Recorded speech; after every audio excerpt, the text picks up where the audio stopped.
Hey guys, this is Jason from Prodogz Dog Training. Today is Friday the 15th. Beautiful day out here in Southern Oregon. Hey, today I'm going to tell you why most people don't have success when it comes to training their dog. Years ago, I used to belong to a gym, and I used to be friends with the owner of the gym, and we were talking about when people came to the gym and the amount of people that sign up and when they sign up. And he was telling me that usually 60% of his business happens in January, where come January 1st, everybody has these grand ambitions, these goals for themselves, and they come and they sign up to the gym, and come February, you don't see even half the people. And come May or March, at least 60% of the people don't come back. And the reason being is a lot of people have a lot of ambition right at first, and they're excited, and it's a new year, and they're getting pumped, and they're ready to make some changes. But then life happens, and pretty soon they kind of just get out of the habit of it. This is what I find when it comes to a lot of my clients when they're training their dog. A lot of people call me up and they say, man, I need some help doing this, and I need some help doing that. And one of the things I tell them is there's no guarantees. I cannot guarantee that if you take some classes from me or if you take some private lessons from me, that I'm going to guarantee you results.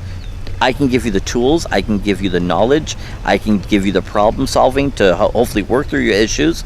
But in the end, if you don't put the daily work in, it's not going to happen. And it's kind of like the gym. If you just sign up and you go a couple times, a month later, you're not going to see instant results. This is one of the reasons why exercise equipment is one of the number one things you'll find at yard sales. And if you don't believe me, next time you go to a couple of yard sales, keep an eye out and you'll realize this. And the reason being is people are sitting there watching TV and they have this grand idea that, hey, if they order that machine, they're going to get in great shape and yada, yada, yada. And then a month later, after they get the machine, it's in the garage, and pretty soon from the garage, it's in the front yard with a for sale sign on it. So you can't treat your dog training the same way. So if you want to have success with your dog, it starts on an everyday basis. And this is one of the big farces that I feel a lot of clients have with their dogs, or unfair thought process with their dogs, is they think they have to dedicate like an hour or two a day with their dog. Maybe they have to pack their dog up and they have to go to the park, they have to work with their dog, and then they have to come home and they have to put their dog on the strong regiment. This is actually not the case at all. If you could take 5 minutes a day, twice a day, or even once a day at least, but even twice a day, 3 times a day, only 5 minutes, and spend working on 1 or 2 behaviors with your dog, I almost guarantee you after a month, you're going to see twice as amount of results as you did if you don't even work with your dog at all. Of course, because that's, if you don't work with your dog at all, of course you're not going to see results. But if you take 15 minutes a day broken up in 3 times a day and you work with your dog, you're going to see results, I almost guarantee you. So one of the other reasons why a lot of people don't have success with their dog is, if you've taken any of my classes or you know anything about my training is based on positive reinforcement. In other words, we don't use negative reinforcement, we don't use compulsion, we don't force the dog to do anything. We lure, we teach behaviors, we teach muscle memory. And so this requires either 2 things normally. It requires food as a primary reinforcer, or it requires a toy. Most of the time we're using food, just because with food we can do multiple reps in a short amount of time, where if we use a toy, sometimes we can't do that amount of reps in a short amount of time. So what happens is a lot of people, when they take the class, at the beginning they're always rewarding the dog.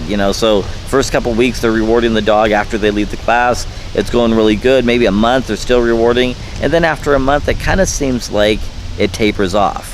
Where what happens is they start asking asking multiple behaviors without ever rewarding the dog. And here's what I mean. If one day you are working with your dog and you're doing food all the time and you're rewarding and you're enforcing the behavior, and then the next day you don't use reward at all, the dog is going to say, okay, I'm sure that reward's going to come at some point. And then the next day you don't use any reward, and then the next day you don't reuse any reward. Each day that goes by and you don't reinforce the dog with some kind of reward, pretty soon the dog says, wait a minute, why would I ever want to come to you? Where being in the backyard and chasing the dog next door, that's more exciting than you wanting to come to you. Well, then people say, well, wait a minute, shouldn't my dog just do it? Shouldn't my dog just always be consistent and always do it because I said so? This is not the case. Imagine if you worked at the same job for 10 years and then one day your boss comes to you and says, hey, I can't pay you for a month. Would you quit your job? Well, most likely most people would, right? But what if for 10 years you were getting paid $1,000 an hour? $1,000 an hour you were getting paid. Then your boss comes to you and says, hey, you know what? I can't pay you for a week, but after a week I can pay you again. Then would you quit your job? Yeah, most likely not. I sure wouldn't, right? So this is kind of how weeding back the reinforcement works. In the beginning stages, we're always paying the dog. We're always reinforcing.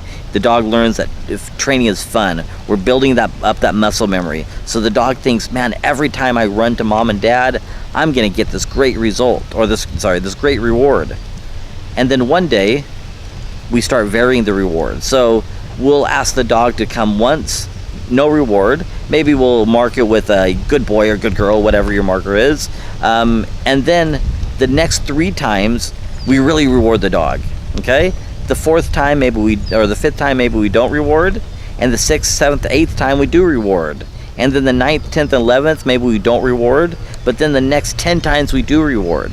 So what happens is the dog says, wait a minute, I want to be consistent by coming to mom and dad because I don't want to take a chance of missing that paycheck. I don't want to take a chance of missing that reward. So pretty soon, when you build this intermittent reward system with the dog is still going to be consistent, but you're not going to have to reward all the time. So if you build up this, let's call it a belief system with the dog, that the dog is going to get rewarded sometimes and it's going to be a really good reward, pretty soon as time goes by and you're consistent and you're fair to the dog, you're not going to have to reward the dog all the time.